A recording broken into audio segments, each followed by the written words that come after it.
I'm excited to go back to flyweight after this. I mean, strawweight after this as well, because I know that there's some good people out there, and I think that I'm the best strawweight in the world, and I think that I'm the best flyweight in the world too. I think I can do really well at both weights. I'm strong, I'm physical, and I put a lot of pressure on people. I'm strong on top. I have good submissions. I have good wrestling. My striking's getting better. You know, I'm always improving. I'm a student of the game. I never stop, you know, learning. I'm always up to learning new things. I'm a good athlete because I listen. You know what I mean? I listen to you. I'm very like inquisitive. I'll ask questions and stuff. Why do you do this? Why do you do that? Just so that you know it's applicable to you when you're out there and stuff like that. So I don't know. I just I'm excited to fight.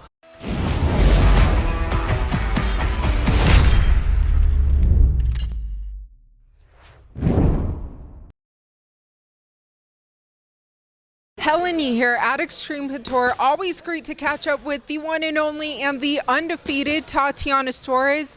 Another training session in the books, and you finally have a fight February 25th against Montana De La Rosa. Yeah, no, I'm really excited. Yeah, I was trying to get in around August, but I think I was pushing myself a little too hard. My knee started to blow up, and I was just like a little nervous because it was really hard for me to move at all. Like once it would like lock up and get really swollen, it was really hard for me to move at all. So I was like, yeah, I'm probably not ready. So I feel really good now. I feel like, I feel really good. I feel ready to take the fight, and I'm excited. It's been a couple of weeks now since training camp, and I've been in the gym consistently since, you know, since my injury.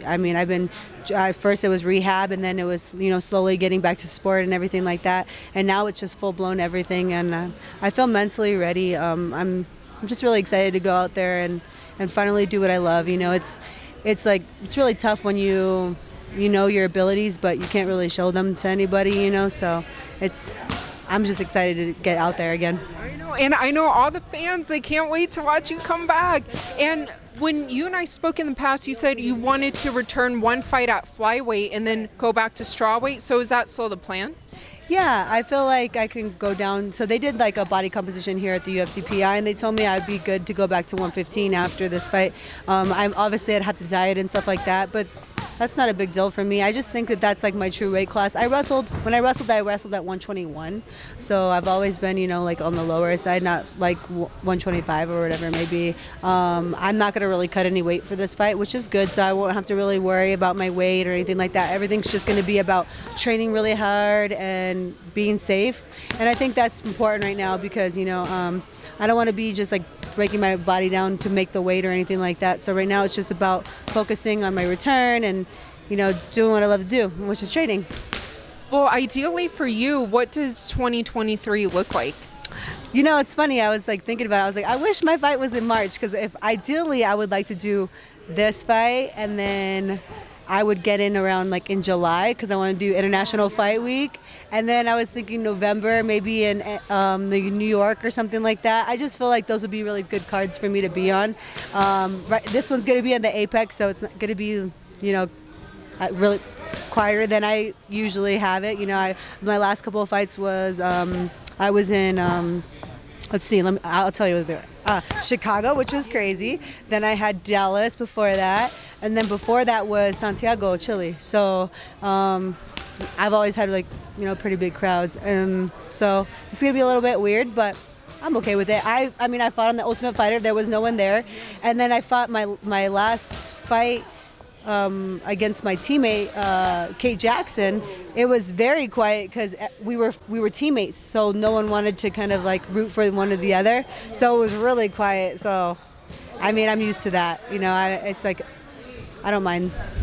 And I know, like I said, all the fans are excited to watch your return, because I know back in 2019 and before your injury, a lot of fans were anticipating you becoming a future champion. And with you saying that you feel you are the best strawweight and the best flyweight, could that be a goal that we see you potentially try to, you know, win the strawweight belt and then fight for the flyweight belt as well? Yeah, I think going down to strawweight and getting that title first is like what I really want to do, and then we'll see how I feel. But I do believe that I can go back up to flyweight. I'm definitely big enough. I'm not like huge. Like people think I'm like the biggest strawweight in the world. When I fought at strawweight, I never had trouble making weight.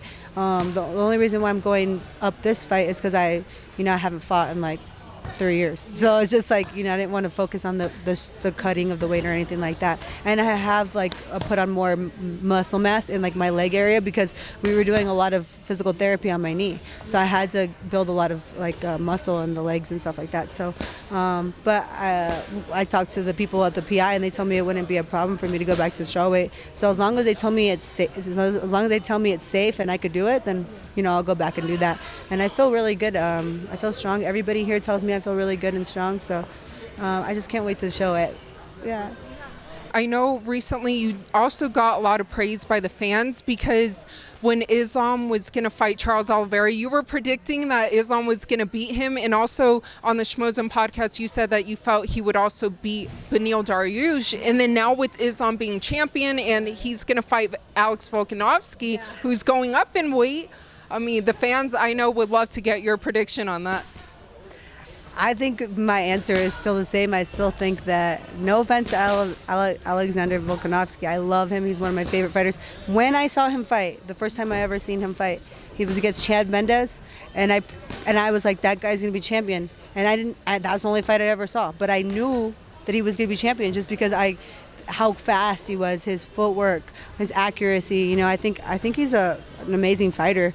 I just think that Islam's his grappling is so superior, and I think that he'll be able to get Volkanovski down. And I think he's a master on top. He has great submissions. It's one thing to be a wrestler, but when you get a wrestler that turns into like essentially like a grappler, what like Islam is. Those are hard. Those are hard people to beat because they've fallen in love with the art of jiu-jitsu. The grappling sense. Anybody can wrestle and just take people down, but when you're good on top, you have good positioning. When you're heavy on top, that's the thing that breaks people. And when you're heavy on top, and you're breaking somebody, it makes it harder for them to come back every single round. And I know that Alexander Volkanovski's game.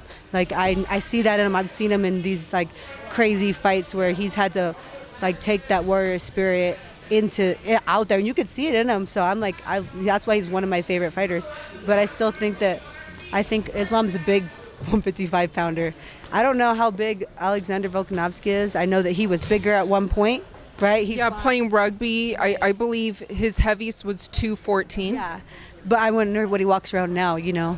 So I just know that I think Islam probably walks around like 180 maybe. I don't know. Don't quote me. I'm just guessing. Like he looks kind of thick, you know what I mean? Yeah. So, I mean, we'll see, but I do believe that his grappling's going to get the job done. Then with that being said, do you foresee Islam as a dominant champion, or do you see anybody at 155 currently being able to challenge him? I think he'll be the champion for a while. I just, I guess the only thing would be like a lucky shot. He has been, I don't want to even jinx him. So, but what the one next to his name is. So I just don't want to even say it. But yeah, there's always a puncher's chance. But I do believe that, he's a very good grappler. And I think it's hard for people. And he has such good slick, like, takedowns. Like he does a lot of trips and stuff. And that's sneaky, and that helps people, or helps him get takedowns easily without taking a lot of his gas. You know what I mean? So I think that helps him as well, his slickness.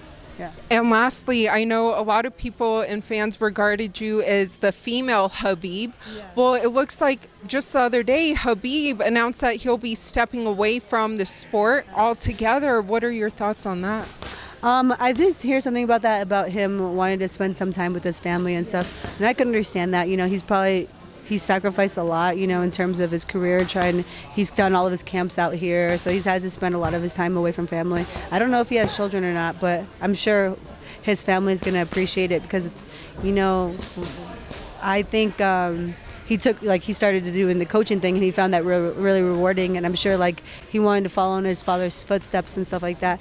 I don't know. I'm sure he'll probably come back at one point, but I just think that maybe this year he's probably going to just spend some time with the family, and we'll probably see him again sometime. I hope.